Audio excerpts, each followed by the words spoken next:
Hello, we often receive calls from patients or caregiver saying he or she is moving too much. They are usually referring to what we call dyskinesias. This is our topic today. We are going to discuss what can we do or if we need to do something about it. My name is Dr. Zayas. I'm a neurologist and internist. Now, the first step is to define dyskinesias. So dyskinesia technically means abnormal movements, abnormal movement.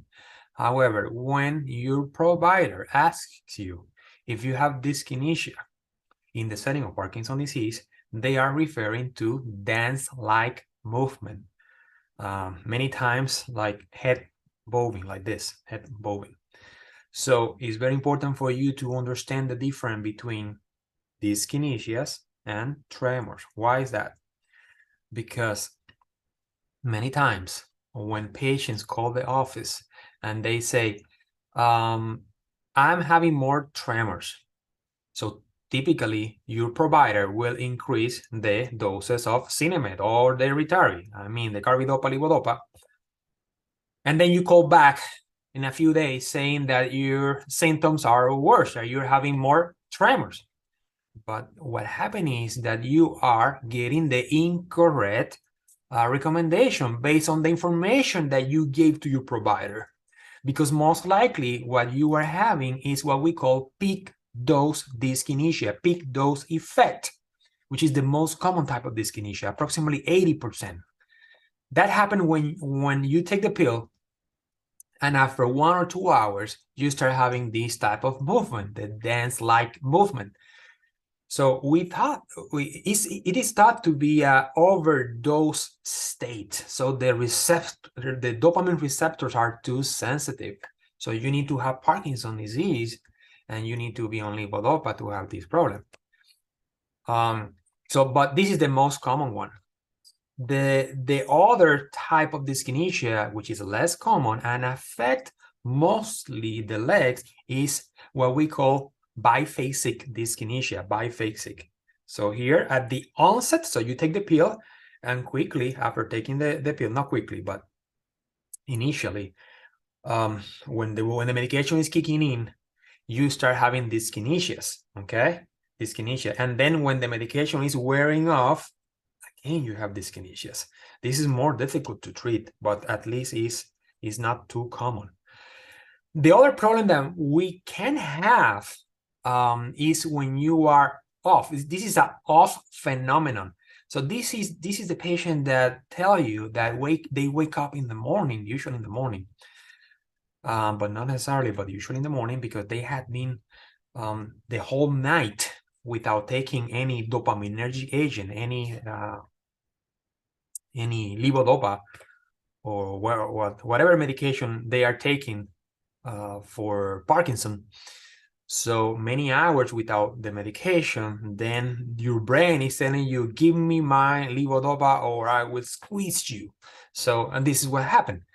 So the way that you treat those patients is actually giving dopaminergic agents, so increasing the doses of levodopa, or sometimes using a long-acting medication at night, or any other. There are many things that you can do with those patients to help to relieve this painful dystonia, painful abnormal posturing that usually happen in the morning. Now, another detail is after 4 years, more or less, of taking levodopa, 40% of the patient with Parkinson's disease will have levodopa-related dyskinesia. So this is a very common thing. Now, who is at higher risk? So, young onset of Parkinson, low body weight females, and higher doses of levodopa. However, this doesn't mean that you need to delay the levodopa treatment. Dyskinesias will happen anyway. If you delay the levodopa treatment, you are accumulating disability. Okay, this is very important you understand. Don't be afraid of using levodopa. If your function is affected, use the levodopa. Okay, now let's watch this video because it's better for you to see what I'm talking about when I say dyskinesia.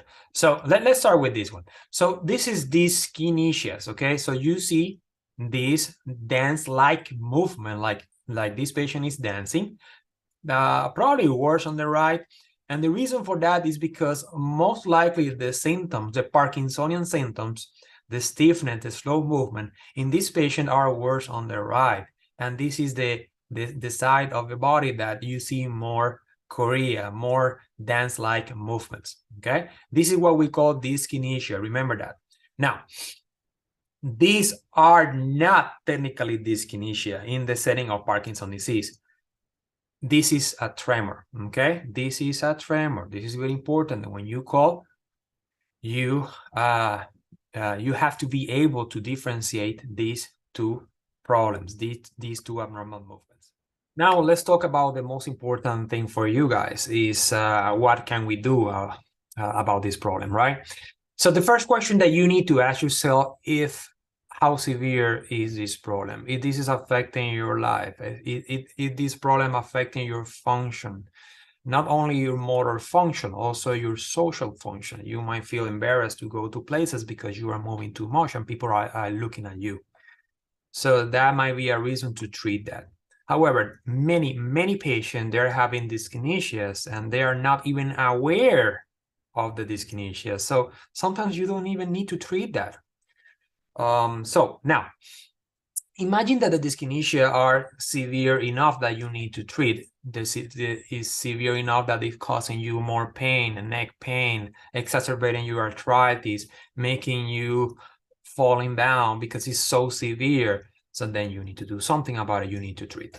Now, what is the first step that I typically use on those patients? Is number one, sometimes patients are using medication to try to keep the levodopa more time in the brain. I'm talking about medications such as Acilect, Risangeline, or Celengeline, Entacapone, or Picapone. All those medications, the idea of those medications is to keep the levodopa more time in your brain. So the first step is usually just decrease those medications to see what happens, and sometimes you need to eliminate those medications. Then you can also decrease the individual dose of the medication. For example, if you are taking the carbidopa levodopa, the Sinemet or Ritari, maybe decrease the individual dose, but increase the frequency, okay, per day of the medication. Let me give you an example. If you are taking carbidopa levodopa 25/100 milligrams, 2 tablets, 3 times a day, maybe changing the way that you take the medication to only 1 tablet, but 6 times per day. That might be enough to treat your dyskinesia. Might not be perfect, but might be enough for you. So that's the first step, or maybe the second step. It doesn't matter. You can, every patient is different, and you give option to the patient, and then we take a decision together. Now, the other way, or I would say the third step or the second step, is sometimes to decrease the carbidopa levodopa and to compensate, to supplement with a dopamine agonist, knowing the side effect of dopamine agonists. Remember, dopamine agonists, they have more side effects, are less effective, but more side effects. I have a video explaining the side effect of dopamine agonist. The link is below in the information link to this video. Okay, so again, another step is just to add a dopamine agonist. Usually, if I can use a long-acting dopamine agonist, would be great. I prefer to use a patch. We call that the Nupro or Roticotine patch. if the insurance cover. Otherwise, I would probably use a long-acting dopamine agonist. Long-acting dopamine agonist, or the ER formulation of any of the dopamine agonist. For example, pramiprazole, using as a long-acting. That allow me to decrease the doses of levodopa. Okay. Another option is to use a long-acting carbidopa levodopa, like Ritari. Remember, Ritari is a fancy carbidopa levodopa. It's like driving a Ferrari. This is how I explain patients. It's like driving a Ferrari. You still go from point A to point B, but less bumpy. Okay, less bumpy. So Ritari is 2/3 of long-acting mixed with 1/3 of short-acting. That's Ritari. So that might actually help to have less peak dose dyskinesia. It's not perfect, but it might help with that. The problem is that when you use a long-acting formulation, including the CR formulation or the extended release formulation, you might accumulate levodopa later in the day, and then many of those patients get a lot of levodopa accumulated at the end of the day and having a very bad dyskinesia at night, very bad that they cannot even sleep. So you have to be careful with that, okay? Now, if you ask me, is there any medication approved by FDA to treat this problem? Yes, we have one. And the name is what we call GoCovri. You see that, GoCovri. Okay, those are very weird names, very difficult to pronounce, but this is amantadine long-acting. Amantadine long-acting. Typically, actually recommended by FDA to take it at night. There are chemical reasons for that, okay? That's the only one approved by FDA for this problem. Now, that doesn't mean that you cannot use regular amantadine, because we know that amantadine, the short-acting, the regular amantadine, is the only medication that actually help in the setting of dyskinesia. So I typically start with amantadine because it's cheaper, and I use it 100 milligrams in the morning for 1 week, and then after 1 week I increase to twice daily, before 3 p.m., before 4 p.m., because remember, amantadine might cause insomnia if you take it too late. Okay, be careful with that. And also remember, amantadine might get accumulated in your brain, in your system, when you are dehydrated, when you have a renal problem, because amantadine is eliminated by the kidney. So if you have a kidney issue, you have to adjust the doses, because you will be confused and you will be jerking, and actually you will have problems talking. We call that dysarthria as well. So we have to be careful with that. Now, but this is a good medication for dyskinesia. Now, if you cannot use amantadine because you have a significant cognitive impairment, and that amantadine might cause more confusion, then there are other choices. One of them is Clozapine. Clozapine, I only use Clozapine in cases with severe psychosis, severe hallucinations, irritability, and when I cannot control that with other medication, and the patient is having significant dyskinesia, Clozapine might be a good choice. The problem with Clozapine, you have it here, is that you need a close monitoring of this medication, because approximately 1% of the patient will develop a very bad problem, which means that the white blood cell count decrease very badly, predisposing you to have severe infections, okay? So this is why patients that are taking Clozapine need to get a blood test, a CBC, every week, at least during the first 6 months. So that's a lot. Because of this problem, we need to monitor that, okay? Obviously, this is off-label, but sometimes we use it, and I have a few patients and doing pretty well with this, okay? Now, another problem that I want to talk is when you wake up early in the morning and you have a painful contraction of your foot. Usually is the bad one, the bad side. For example, if you have a resting tremor here and your symptoms are mostly on the right side, this is an example. So maybe you wake up at 5 a.m. with a painful spasm. So those patients might be beneficial if they take a long-acting medication at night. Okay, could be a carbidopa, levodopa long-acting formulation, or if they wake up, many patients wake up in the middle of the night at 1 a.m. to urinate, so that's the time to take an extra dose of carbidopa, levodopa, but this time long-acting to see that help you with those off symptoms of dystonia. Okay. Another thing that you can do for this problem is to use a long-acting dopamine agonist at night, but again, knowing the side effects. Some patients also, if they are able to afford the Inbriha is an inhale levodopa, which tend to work quicker. They might use that because it might help significantly in many patients when they have off phenomenon. Okay. Now I have to tell you that approximately 10 to 15%, 10% of the patient, it doesn't matter what you do, you cannot improve the severity of the dyskinesias, and those patients require more invasive treatment. I'm talking about deep brain stimulation or dopamine. I will talk about that a little bit later. I sometimes get this question about if cannabis, marijuana, help with dyskinesia, and the answer is that we don't have enough evidence to recommend cannabis in the setting of dyskinesias. This is a small study, only 17 patients.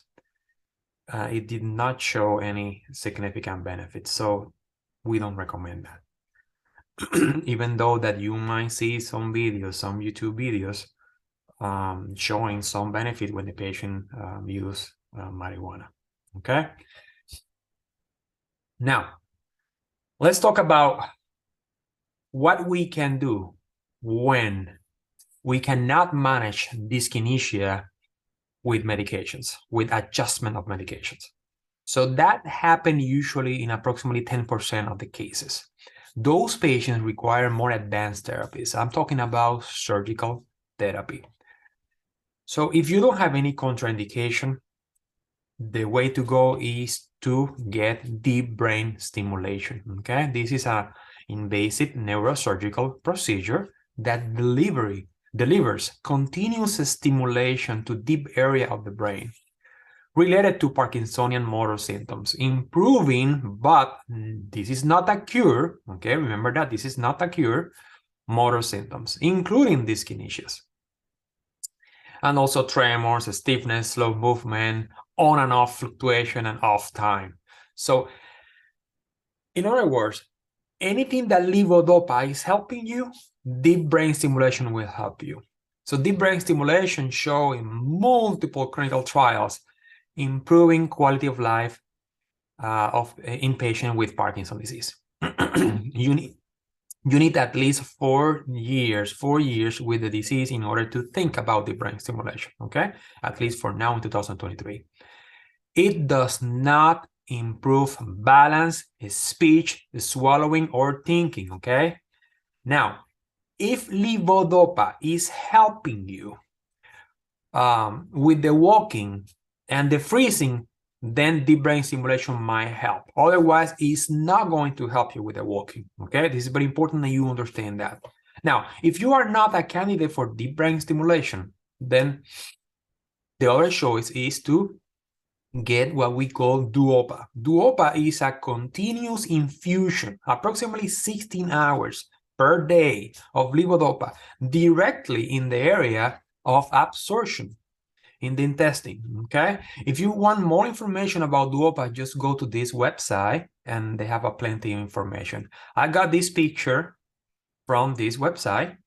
So basically what duopa is doing is bypassing the stomach and going directly to the area where the levodopa get absorbed, okay?